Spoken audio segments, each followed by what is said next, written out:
एक ईमानदार नेता है, उसका बेटा जिद कर रहा है कि उसे 10 लाख की बाइक चाहिए। बाप मना करता है। ये बातें फर्स्ट फ्लोर पर हो रही है। लॉकडाउन का वक्त है, मुंबई की सड़कों पर लोग बहुत कम हैं, लेकिन अंडे के स्टॉल पर कुछ लोग हैं जो किसी एक बंदे को तंग कर रहे हैं कि वो थाली वाली बजाया कि नहीं, अगर बजाया है तो वीडियो दिखाए। एक और शख्स है जो मास्क लगाए हुए है और इस ताक में है कि कैसे फर्स्ट फ्लोर पर चढ़े और नेता को मार दे। 5 मिनट की सीन में मास्क मैन बड़े आराम से छत पर जाता है, नेता, बेटा और नेता के दोस्त को मारता है। कैसे मारता है यह मैं नहीं बताऊंगा।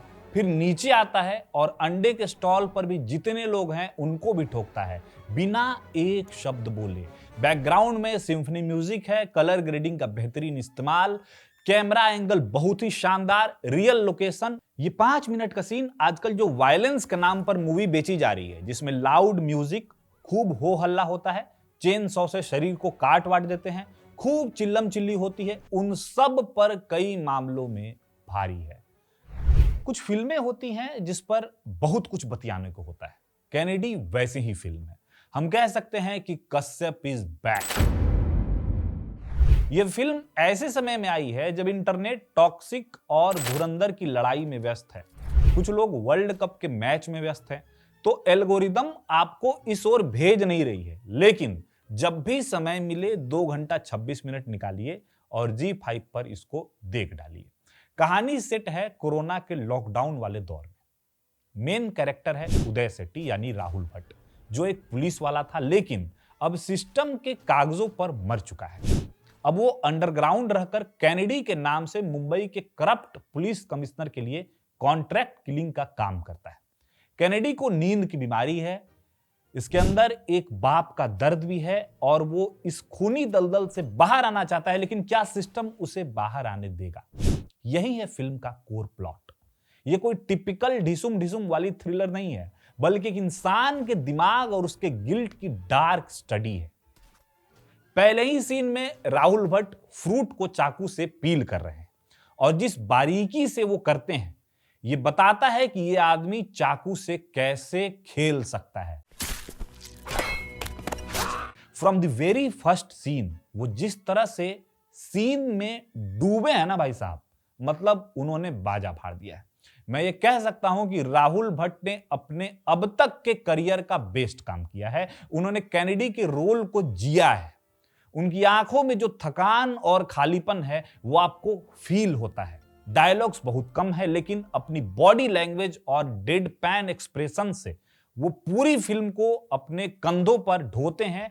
और ऐसा भी नहीं है कि उसके लिए वो स्ट्रगल कर रहे हैं, मतलब आपको ये कन्विंस करने की जरूरत नहीं है कि ये एक खतरनाक इंसान है। आपको ये लगने लगेगा कि ये तो ऐसा ही है।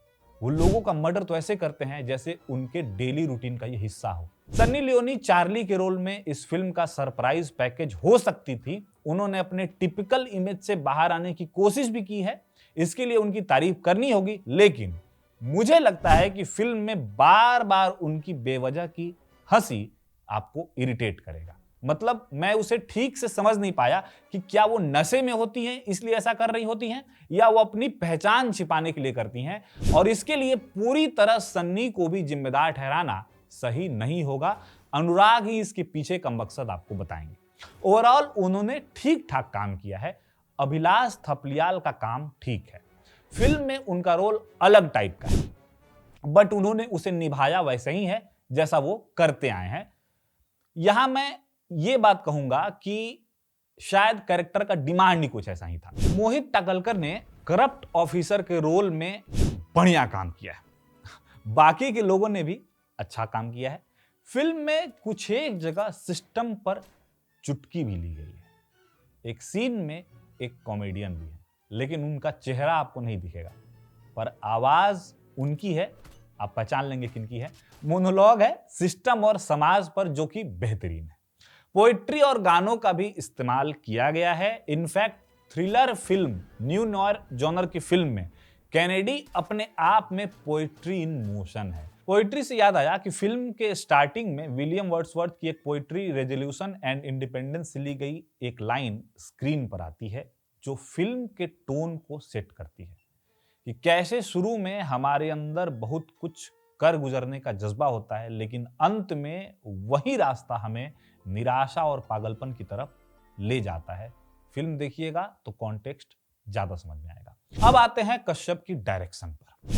सबसे पहली बात कि इस फिल्म से खासकर मेरे लिए अनुराग ने एक बार फिर साबित कर दिया है कि क्यों वो बाकियों से अलग है। जैसा कि हमने बताया, इस जॉनर के वो उस्ताद हैं और इस फिल्म में उन्होंने कहानी, डायरेक्शन के लेवल पर जिस तरह से खेला है वो वाकई में लाजवाब है। उन्होंने पेंडेमिक के खालीपन और डरावने माहौल को फिल्म के डार्क टोन के साथ बहुत गजब तरीके से ब्लेंड किया है। फिल्म की अंडरटोन बहुत पॉलिटिकल है। ये एक पुलिस वाले की कहानी के जरिए पूरे सिस्टम के करप्शन पर तमाचा मारती है।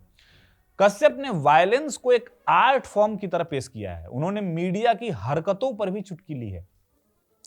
इसके अलावा फिल्म का कैमरा वर्क भी अच्छा है। अंधेरी और खौफनाक सड़कों को ऐसे कैप्चर किया गया है कि हर फ्रेम से टेंशन टपकती है। नियॉन लाइट्स और डार्क शेड्स का इस्तेमाल एकदम एपिक है। इनफैक्ट म्यूजिक, भाई साहब, खास करके मर्डर वाले सीन में जिस तरह से सिम्फनी और ऑर्केस्ट्रा का इस्तेमाल है, मतलब गजब। Sorry but not sorry. दरअसल ब्रूटल किलिंग और खूबसूरत म्यूजिक का ये कॉन्ट्रास्ट फिल्म को एक बहुत ही खौफनाक और स्टाइलिश फील देता है। लेकिन इन सब के बावजूद मैं ये कहूंगा कि कुछ मायनों में फिल्म आपको बोर भी करती है। जैसे शुरू के 20 मिनट में समझ में आपको नहीं आता है कि क्या चल रहा है। ओवरऑल भी फिल्म को 2 घंटों में समेटा जा सकता था। आई नो स्लो बर्न कहानी है, बट यही है कि चूंकि अभी निगेटिव पॉइंट हम गिनवा रहे हैं, तो इसमें मैं यही कहूंगा कि ये सारी चीजें हैं जहां फिल्म से कुछ दर्शक कट जाते हैं, क्योंकि अब सबके अंदर उतना पेशेंस नहीं है। तो ओवरऑल कहानी भले ही थोड़ी भटकती है, लेकिन इसका विजुअल एक्सपीरियंस और राहुल भट्ट की एक्टिंग आपको आखिर तक टिकाए रखती है। अगर आप अनुराग कश्यप के फैन हैं और डार्क सिनेमा पसंद करते हैं तो ये फिल्म आपके लिए एक ट्रीट साबित हो सकती है। हमारी तरफ से इस फिल्म को 3.5 स्टार। अगर आप ये फिल्म देखे हैं तो कमेंट में बताइए कि आपको ये फिल्म कैसी लगी। देखते दिखाते रहिए वीटी चोखा। धन्यवाद।